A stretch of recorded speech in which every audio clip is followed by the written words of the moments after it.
After watching part two of Carlos's interview with Kenya, it has me wondering about how Phaedra Parks is going to be received on this season of Married to Medicine. Okay. And I will talk about why, and we'll talk about, again, why that's come into question and, you know, what that's about. But it just left an interesting feeling in my mouth about the way the streets may be feeling about Phaedra Parks, particularly after watching this interview. Now, if you came through here for a quick high and dry, hit it and quit it recap, it's going to be a bit more nuanced than that. So you might as well sit down, grab a cup of coffee, a cup of tea, or something like that, because I really kind of want to also give you my thoughts about the interview as I made my notes, some conclusions that I'm could be assuming, okay, or drawing, and wondering if Courtney Rhodes is indeed homeless. Okay. Um, how we get there, if you haven't watched Carlos King's interview with Kenya Moore, baby, let me tell you, it is a good one. Part two did not disappoint at all. We talked a lot about Porsha. We talked a lot about Marlo. We talked a lot about Phaedra. We talked a lot about the future of the Real Housewives of Atlanta. And so we're going to dive all into the nitty gritty. All right. So the beginning of the conversation really starts off with some of the untruths that were told about Kenya Moore with regards to Phaedra and Apollo. Now, we start the interview off with Kenya talking about how Phaedra went on the Arsenio Hall show with, I think it was Cynthia and Porsha, and alleged that she followed Apollo in LA and then propositioned to give him the blow by blow, if you understand what I'm saying. All right. So Kenya says she had never seen this man outside of the Real Housewives of Atlanta tapings, and she wanted to know from Phaedra, okay, so what was the date? What hotel was this at? Give me the information that you are claiming is true, right? And so she believes that Phaedra knew it was all a lie all along, as Apollo would later reveal, right? And that Phaedra just went along with it like she did with Candy. Now, apparently, Carlos was told by Apollo prior to it airing or filming the scene where he confessed to Kenya that it was a lie. And Carlos said, you need to tell that to Kenya. And that scene apparently took ages to film because he did not want to say on camera that he lied about it. But Kenya was very specific in making sure he said what he said. But they talk about the dark side of reality TV being that if the lie was told and it was put out there and people ran with it and believed it, if they don't like Kenya, it doesn't matter that the truth comes out. Some people will still run with that narrative because they don't like someone.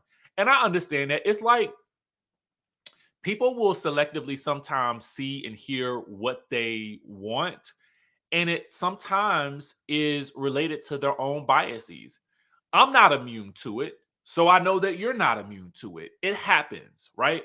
And me saying that I'm not immune to it is just me being real, right?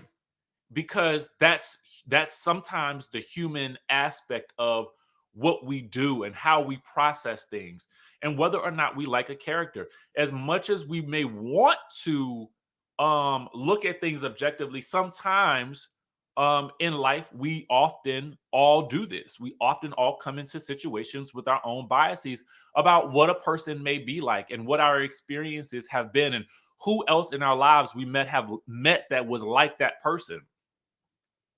um and they talk about that, and Carlos says he too was vindicated by what I guess the book Diamonds and Rose. I had it right here on my desktop, but I would point it out to you. But the book that came out that went through all the housewife cities and really dove deep into a lot of the weeds and nuts and potatoes of things that went on throughout those some of the highlights of those seasons. So as Carlos talks about him being vindicated in that book as well, and how all of these things seem to lead down the same road, it would seem to paint a picture of Phaedra, and it serves as a reminder of at least the experiences of her former castmates and producer. And so, why that's interesting to me is that the network seems to still have an interest in Phaedra. And it is because she is entertaining. However, the dark side of all of this is, and I'm going to put the alleged badge up here, is as with everyone, we all come with shades of light and dark. And Kenya will later say that there are only two people that she feels like are not good people that she's encountered. I believe one of those people is Marlo, though she doesn't technically specify. And I believe that the other one is Phaedra. Okay. Now, with that being said, it'll be interesting to see how Phaedra maneuvers this reality landscape, being on a show where she's forced to also be her a real authentic self. Will the ghosts from the past haunt Phaedra in this day and age? Because it's cute while she's on Ultimate Girls Trip, because she didn't really give us much of her real life, and there were aspects that she just didn't even want to open up to the group about. And so she could get away with, the side commentary, the hilarious moments, which we all love her for. But on a show like Married to Medicine, where she's now a full-time cast member, it'll be interesting to see how she fares with a new group of women. All right, so that's interesting. All right, so the Porsha of it all. Kenya thinks that she and Porsha could have been like the big sis and little sis, of the show. And she thinks that if Porsha really admitted it, she would have wanted the same. Carlos says that, Porsha, he knows for a fact, does not have an issue with Kenya.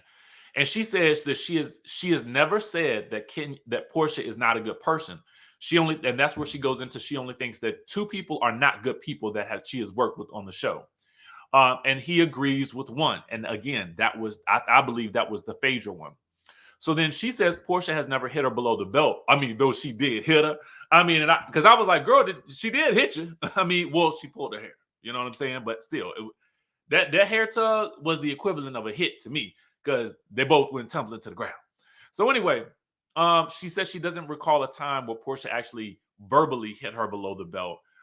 They do talk about the hair pulling and how it took a toll on her mental health, and how she was kind of afraid after a while that because of the memes going around and the gifts, that people would try to perhaps try her in the streets, and try to and get jazzy and sassy and do it to her while she was out alone. So for a while, she was afraid to travel out alone. And I can imagine that being the case because, in this day and age, we live in a time where it just be feeling like the stuff that I see online, it's disturbing what a lot of these, especially a lot of the young people nowadays, will do. I can't say that I blame her at this point. She learned from that, though. She says she learned what people's limitations are. And everyone doesn't see the same moment in the same way. And she believed that Porsha was going through more than people knew.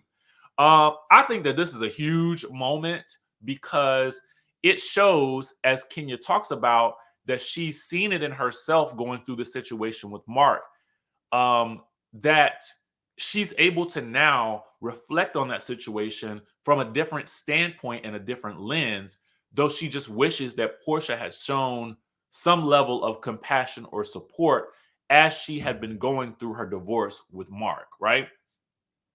So I thought that was to me, that was huge because for so long, it felt like that situation would just never you would have thought that the two of them would never be able to get beyond that moment.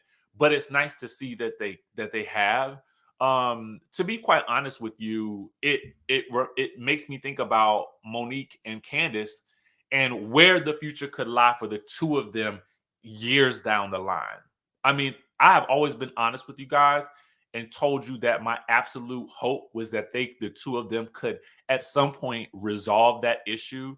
And I know it's probably going to be difficult and it may never happen, but in an ideal world, that's what I would like to see, because at the end of the day, I enjoy peace, period, in real life, right? Um, Carlos says that Porsha and Kenya are the last two peach holders who cannot be replaced. She admits that she and Porsha have been talking and she misses Porsha on the show.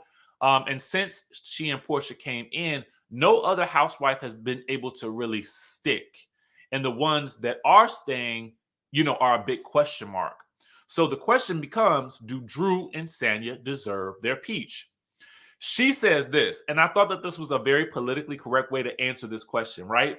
And we talked about this last week when we talked about the question of, and it was in this video, if you want to go back, it was the question of why the question always comes up, particularly when it relates to Atlanta, of who should stay, who should go, why that question is continuously asked, why it's posed, why it's important. And I think one of the big reasons right now why it's asked and important is because so many people feel like the show is not what it used to be. And everyone's wondering, how do we get it back? How do we get that magic back, right? And so when asked this question, it was interesting because I felt like I was waiting for someone to be somewhat politically correct, because she somewhat was, right? Do Drew and Sanya deserve their peach? Kenya says this, and I thought this was really important, and I agree wholeheartedly. She says it worked when people earned the peach, not when they are just cast and then the rest of the cast has to meet the girls later. She said, and the question is also asked, do they deserve the peach now? And Kenya's like, ooh, can I have some more wine? So she takes a minute and she says, deserve is a strong word. They didn't earn it because they didn't have to audition for it like she and Porsha had to back in the day, like Cynthia and Phaedra did. And I wholeheartedly agree with that. I definitely think y'all need to take some time, and I said it last week, y'all need to take some time around the end of every season and start testing girls with either their families and with some of the other ladies. Really, really need to start testing them to see, is this the route that we really want to go in? And I remember when Drew came along, Drew was basically seemingly just cast. I don't know if she tested or not, but it seemed like she was just cast and nobody had met her yet. And she was just pulled into the fray via Cynthia, right? But that was also the season following, Nene's exit as well as Eva's exit. So, well, Nene was offered the 6 episodes we heard. And then, of course, Eva leaving.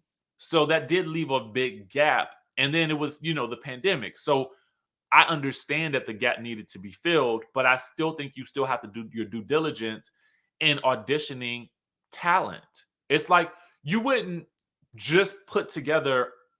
I was going to use an example, but I'm gonna save that example, right? I'm gonna save it for another day, and you'll see why at some point soon. Okay. So I liked her answer. She says that Claudia definitely deserved more than one season, and Eva definitely deserved more time as well. She felt like Eva was a great fit, and she felt like Eva wasn't being herself. I think we all felt like that. I think that Eva had a couple of things maybe working against her. One being that she was expecting while she was filming, which for I'm assuming a new housewife is probably a very difficult thing to do, to really be involved in the stress of it all and then also be expecting at the same time when you have not been really acclimated to that yet, right? I think most of us felt like we weren't getting the Eva that we knew was inside, right? So I do agree with that. The question comes up, did Marlo Hampton single-handedly ruin the past 2 seasons of Real Housewives of Atlanta? And of course, Kenya says yes.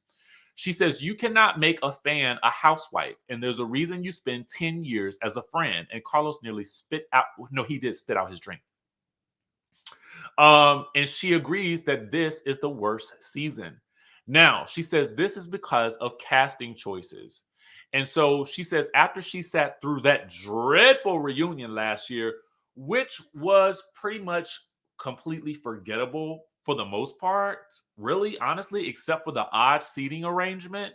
Um, she says, oh, this is what they're doing. They're justifying why someone has a peach that didn't deserve it.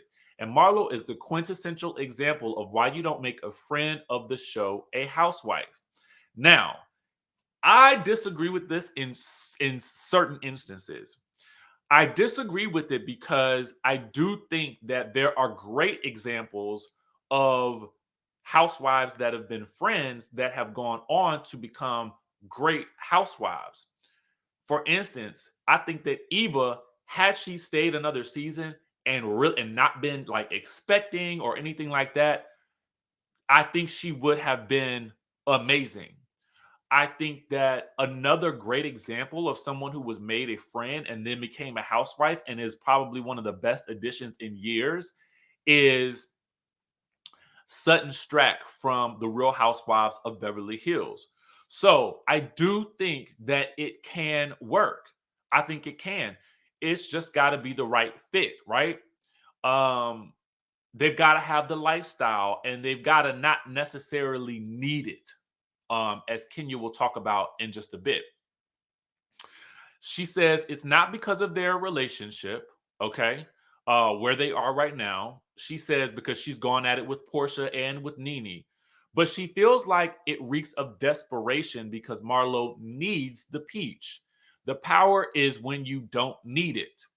She says that her and Porsha were their authentic selves. Carlos then says Porsha is as authentic as they come, and Kenya's like, well, hold up, except for that Bolo situation, but she's not hating, okay?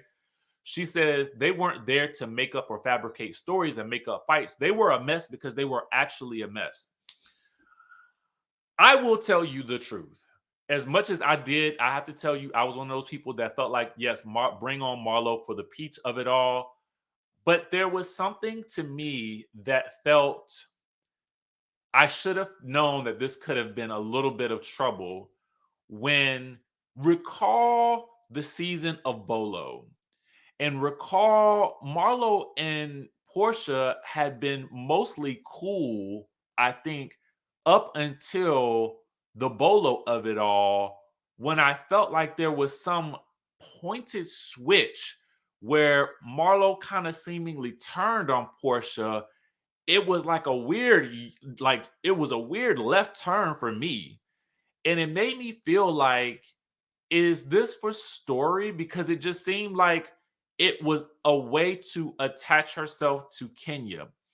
And I also feel like for some reason, I don't know if Marlo wants to have Kenya's approval, because I do sense that there is something like that there, and there is some level of rejection feeling, but I also feel like there is some level of desperation in terms of some of the actions that we've seen with some of the stories that have come from Marlo in terms of her altercations with other people.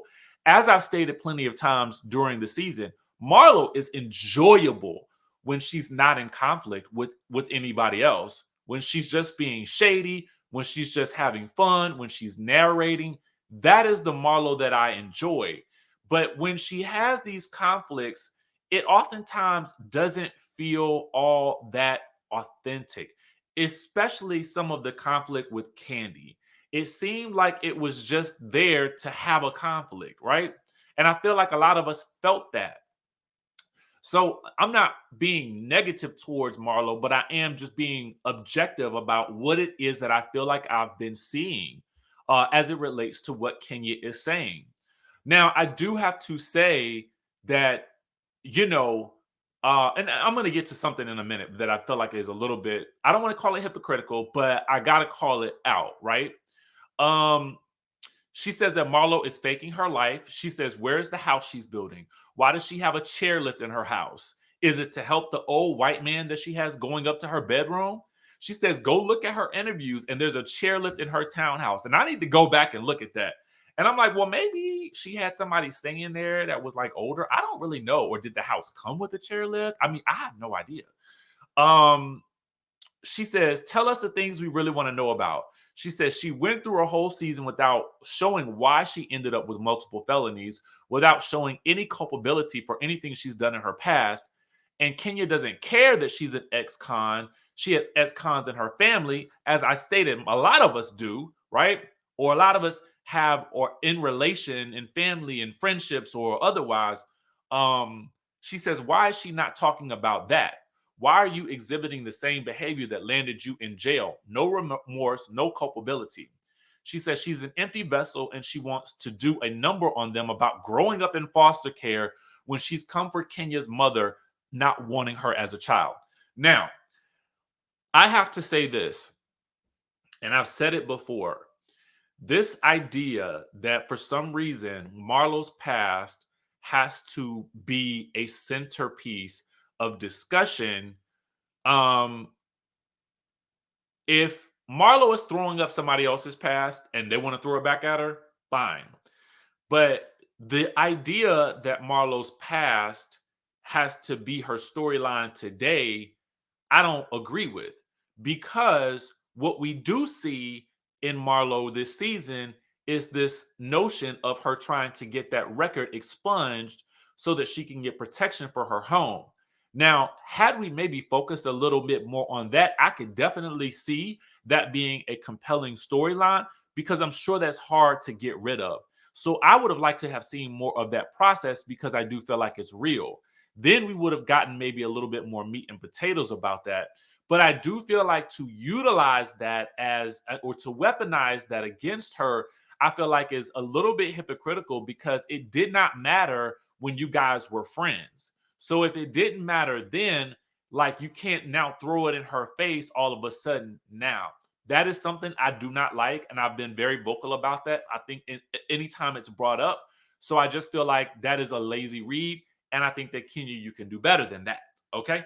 But I do agree with her on some parts. The part where she does say that, Marlo talking about, oh, I grew up in the foster system, and then coming for Kenya and her mother not wanting her as a child, though that happened seasons ago, and that y'all I thought had moved past it at some point. I do feel like I can understand that being a low blow.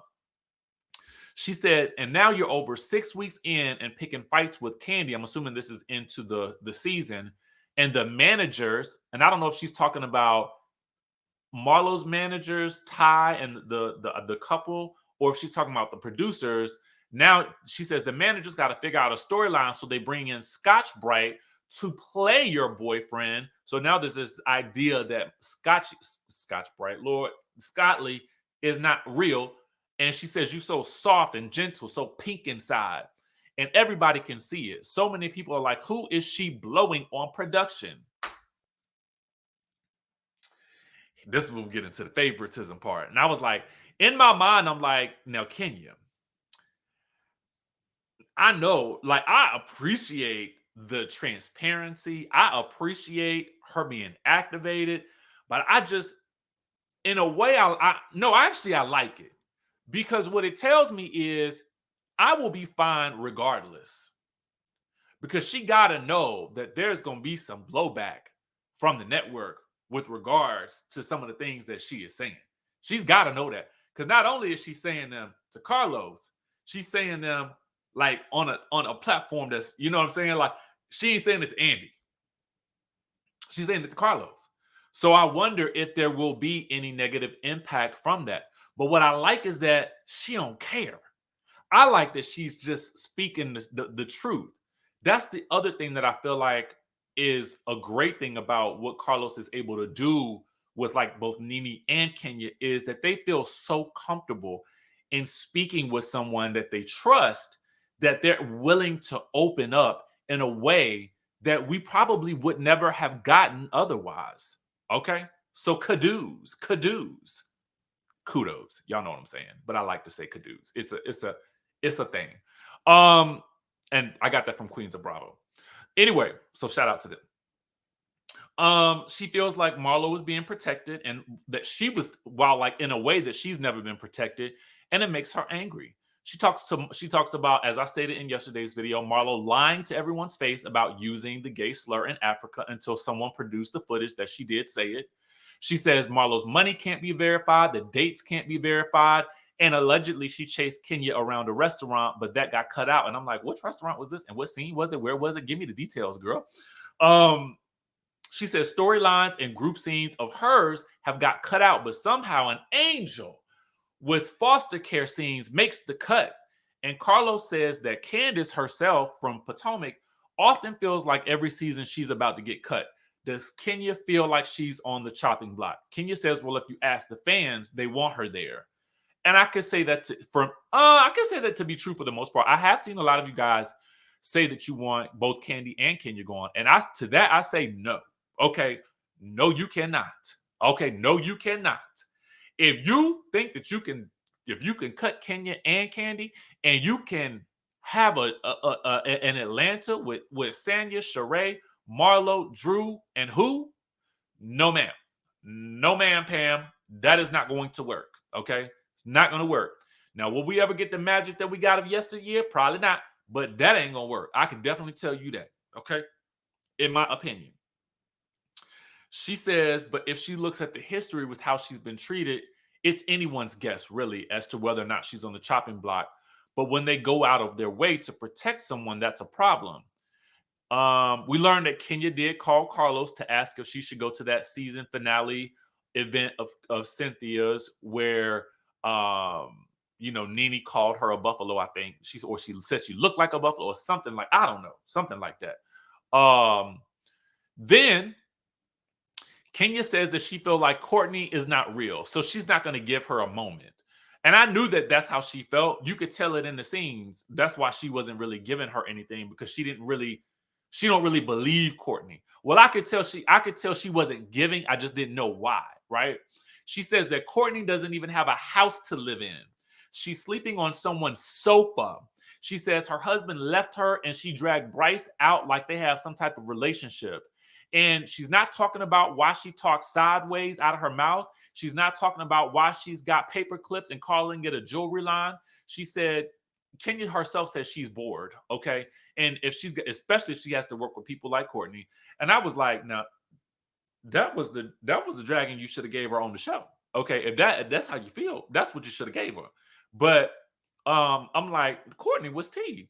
I mean, because when I look at a page, she's dripped in the gooch. And by when I say the gooch, I mean Gucci, Gucci, Prada, you know what I'm saying? Pop them tags,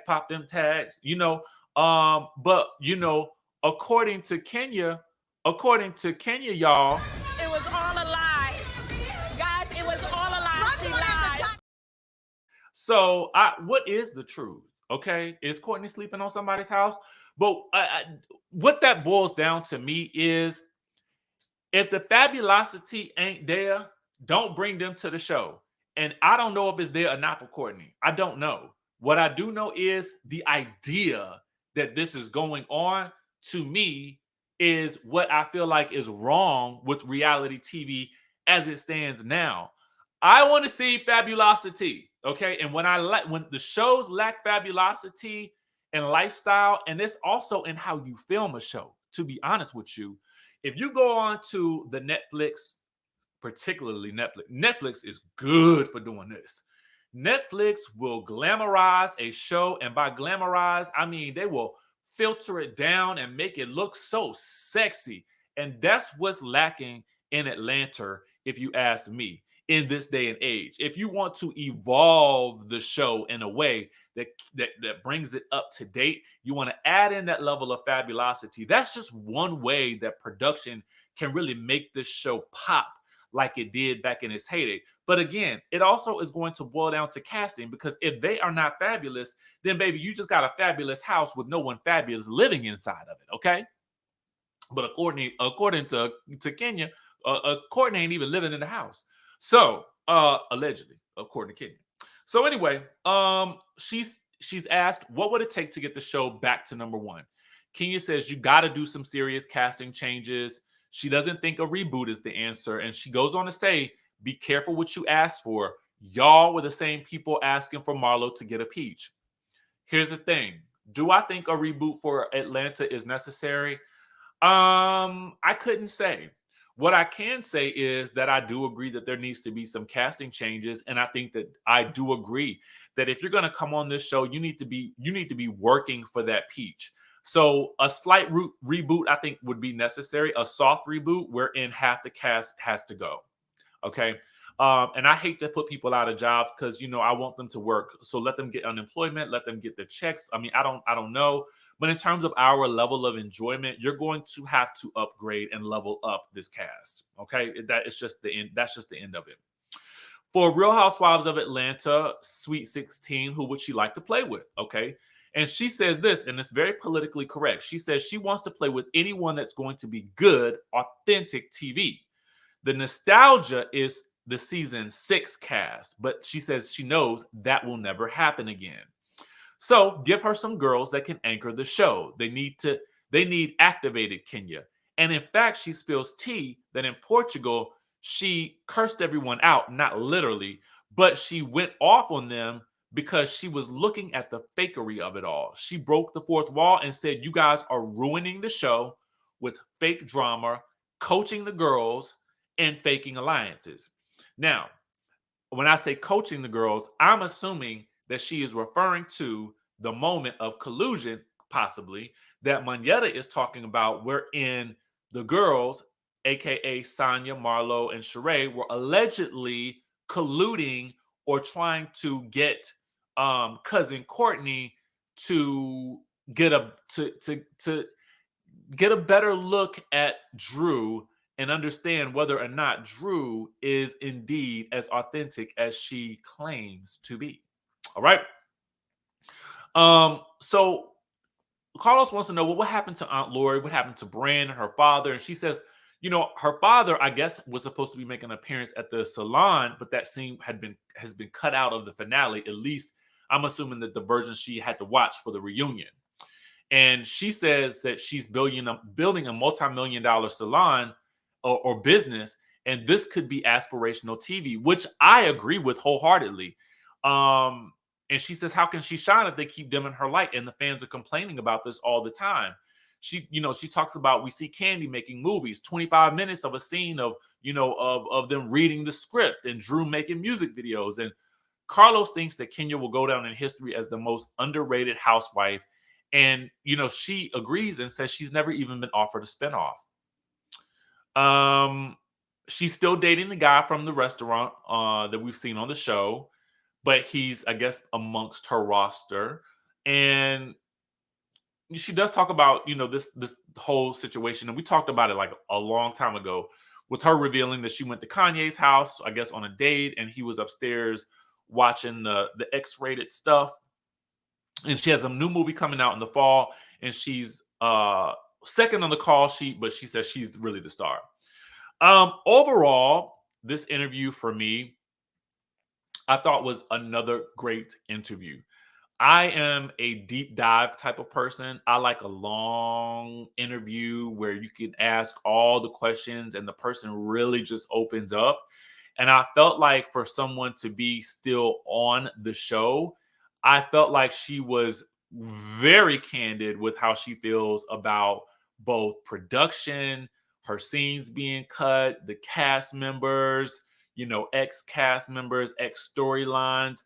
And it'll be interesting to see if she is in any way, shape, or form seemingly punished for this, because people could argue that, I don't know. I can see where people can definitely say that we've seen a lot less of her this season. But I guess then the question becomes, we often have to ask ourselves, how is she to work with behind the scenes? Courtney, I believe, has alleged that she was cursing out production the day that she fell. So what is the vibe with her in production? Because what I know to be true is, if you are in any way, shape, or form unkind to production, it will likely reflect in your ability to be shown on the show? Potentially. Potentially. So anyway, you guys let me know what you think about this. Definitely go watch the interview. Thank you for watching this review. I certainly appreciate it. And I want to know what your thoughts are, if you agree with any of the points that I made, if you disagree. Let me know down in the chatterization down below. And of course, we will catch you in the next video.